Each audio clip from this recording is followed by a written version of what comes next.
قومی ٹیم کے سابق کپتان محمد حفیظ نے اوپنر بیٹر سائم ایوب سے متعلق بڑی پیش گوئی کر دی۔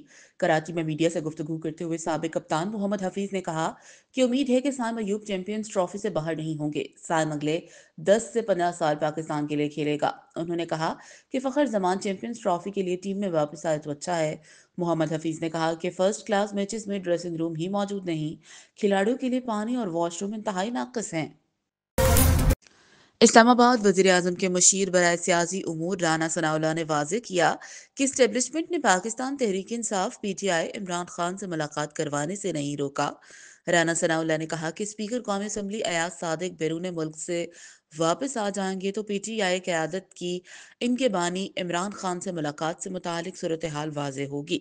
ملاقات کروانے والے ذمہ داروں کو اسپیکر آفس سے ہدایات جانا تھیں۔ اسپیکر کو ایمرجنسی میں بیرون ملک جانا تھا، اسی لیے اسپیکر آفس سے ہدایات نہیں دی گئی۔ وہ واپس آ جائیں تو ملاقات کروانے میں کوتاہی کے ذمہ داروں کا تعین ہوگا۔ لاہور سوشل میڈیا پر شدید سردی کے باعث تعلیمی اداروں میں چھٹیوں کے حوالے سے خبروں کی حقیقت سامنے آ گئی۔ محکمہ تعلیم نے اہم اعلان کر دیا۔